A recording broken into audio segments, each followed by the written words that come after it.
So, the day has finally arrived. This past week, the much-anticipated new Dragon Ball Super Broly film hit United States theaters.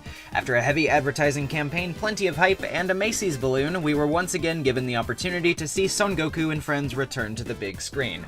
And this past Saturday, the 19th, I got to go see it for myself. So, what did I think? First of all, I'll say this. It's a very solid film. Structurally, nothing feels terribly off about this venture.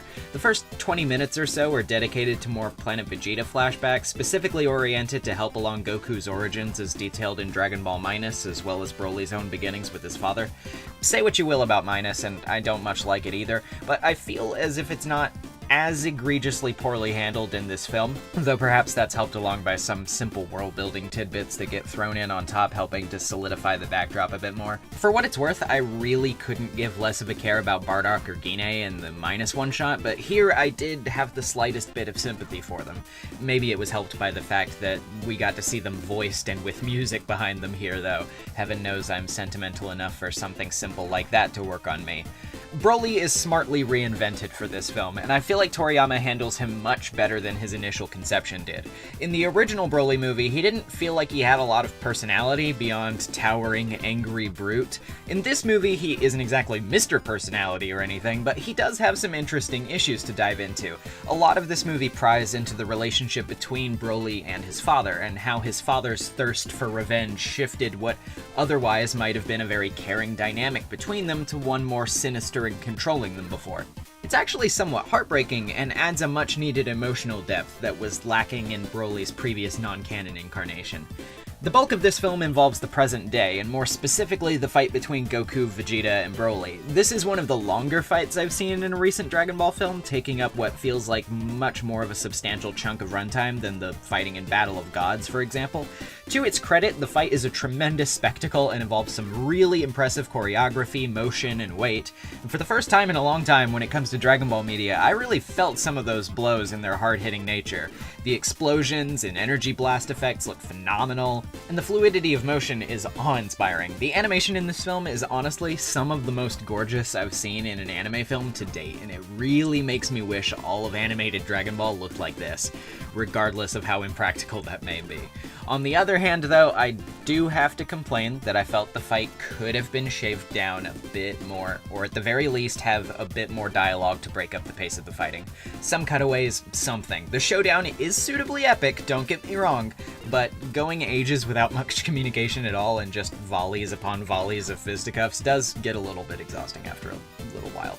Another thing I have to compliment the movie for is its humor, actually. Dragon Ball is no stranger to witty and goofy humor, but I feel like it really shines in this movie, especially with the characters. It's not nearly as comedically focused as, say, Battle of Gods, but it does manage to pull out some pretty laugh-out-loud moments, none of which I'll spoil here, obviously, but will say that the theater I was in erupted into laughter several times.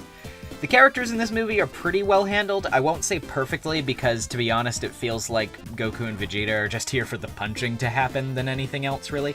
But characters like Frieza and his crew are very well utilized, and newcomers Chile and Limo in particular are probably my favorite characters in the entire film.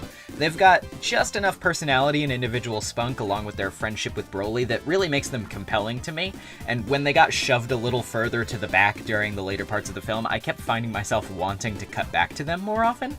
I also like that Beerus is a bit understated in this film because, honestly, as much as I like him, he has been hogging a lot of the spotlight since 2013, and it's a bit relaxing to see him take a back seat, especially considering the matter of this film's plot doesn't even really concern or interest him at all. A lot of the Dragon Ball mainstays are not even really in this film, however.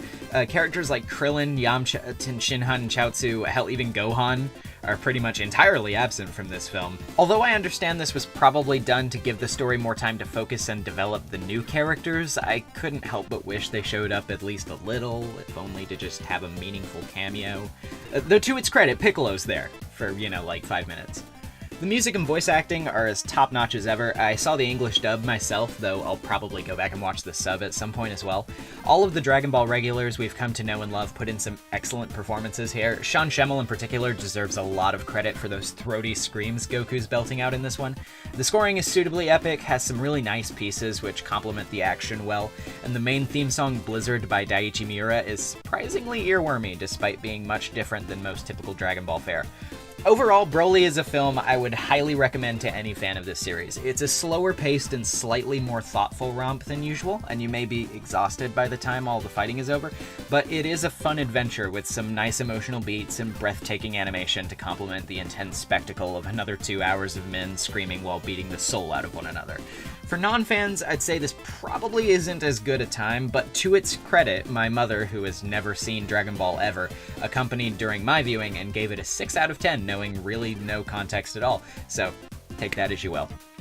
As for my scoring, I'd probably give it a safe 7.5 to 8 out of 10. It has some misgivings, but there's really nothing big enough here to detract from my enjoyment of the film overall, which was, at the end of the day, very fun. I don't know if I would say it's my favorite Dragon Ball film, because I'm still not sure if I'd rank it higher or lower than Battle of Gods, but it's definitely up there, and I'll just have to think about it over time to see, I suppose. I definitely like it a lot more than the original Broly film from back in the 90s, I can tell you that much. It's a lot better than that one.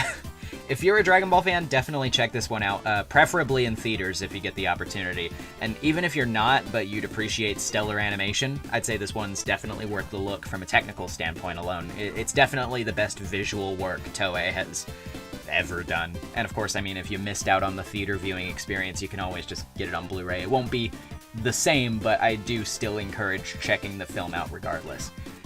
With that all being said, Dragon Ball Super Broly gets a hearty thumbs up from me, and that's all she wrote. See you next time. Peace.